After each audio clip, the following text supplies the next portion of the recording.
Yes, ഒന്നാം പ്രതി Pulsar Suni, രണ്ടാം പ്രതി ഡ്രൈവറായിരുന്ന മാർട്ടിൻ ആന്റണി, ഒപ്പം തന്നെ മണികണ്ഠൻ, വിജീഷ്, വടിവാൾ സലീം അഞ്ചാം പ്രതി, ആറാം പ്രതി 1 മുതൽ 6 വരെയുള്ള പ്രതികൾ കുറ്റക്കാരാണെന്നാണ് ഇപ്പോൾ കോടതി കണ്ടെത്തിയിരിക്കുന്നത്.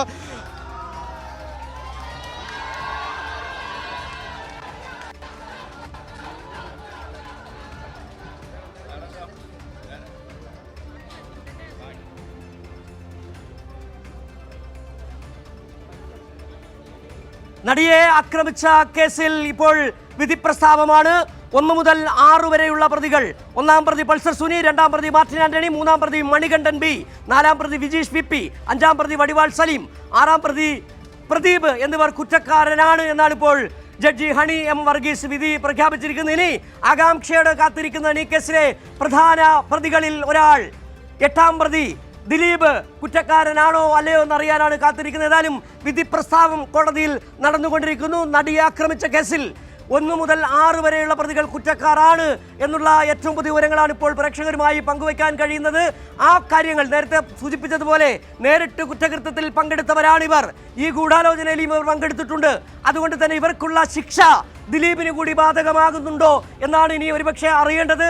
8ാം പ്രതിയായ ദിലീപ് എന്ന ഗോപാലകൃഷ്ണൻ പ്രതിയാണോ കുറ്റക്കാരനാണോ എന്നതിൽ ഏതാനും നിമിഷങ്ങൾക്കകം അതിന്റെ വിവരങ്ങളിലേക്ക് തന്നെ 1 മുതൽ 6 വരെയുള്ള പ്രതികൾക്കെതിരെ ചുമത്തിയ എല്ലാ വകുപ്പുകളും നിലനിൽക്കുമെന്നാണ് ഇപ്പോൾ നമുക്ക് അറിയാൻ കഴിയുന്നത്. 1 മുതൽ 6 വരെയുള്ള പ്രതികൾക്കെതിരെ ചുമത്തിയ എല്ലാ വകുപ്പുകളും നിലനിൽക്കും. ഒന്നാം പ്രതി പൾസർ സുനി, രണ്ടാം പ്രതി മാർട്ടിൻ ആന്റണി, മൂന്നാം പ്രതി മണികണ്ഠൻ, നാലാം പ്രതി വിജീഷ്, അഞ്ചാം പ്രതി വടിവാൾ സലീം, ആറാം പ്രതി പ്രദീപ് എന്നിവരാണ് 1 മുതൽ 6 വരെയുള്ള പ്രതികൾ. അവർക്കെതിരെ ചുമത്തിയ എല്ലാ വകുപ്പും നിലനിൽക്കുമെന്നാണ് ഇപ്പോൾ നമുക്ക് അറിയാൻ കഴിയുന്ന ഒരു പ്രധാനപ്പെട്ട കാര്യമെന്ന് പറയുന്നത്. സിജു, ആ വകുപ്പുകൾ ഏതൊക്കെയാണെന്ന് ഞാൻ പറഞ്ഞു തരാം.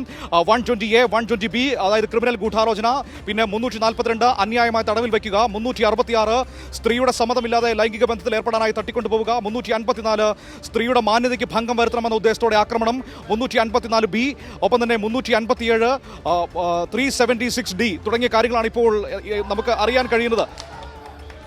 ഇതാ കൂടുതൽ വിവരം. ദിലീപിനെ വെറുതെ വിട്ടിരിക്കുന്നു സിജു, അതാണ് ഏറ്റവും പുതിയ വാർത്ത. ദിലീപിനെ വെറുതെ വിട്ടിരിക്കുന്നു എന്നാണ് ഇപ്പോൾ നമുക്കറിയാൻ കഴിയുന്നത്.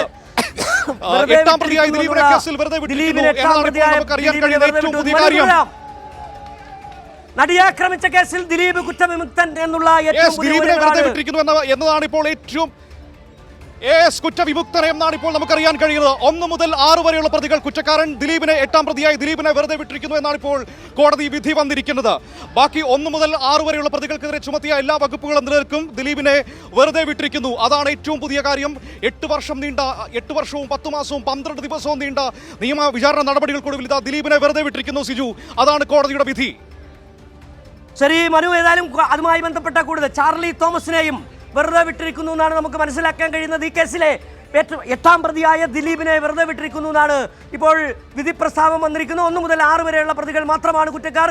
ദിലീപിനെ വെറുതെ വിട്ടു എന്നുള്ള ഏറ്റവും പുതിയ വിവരങ്ങളാണ് പുറത്തു വരുന്നത്.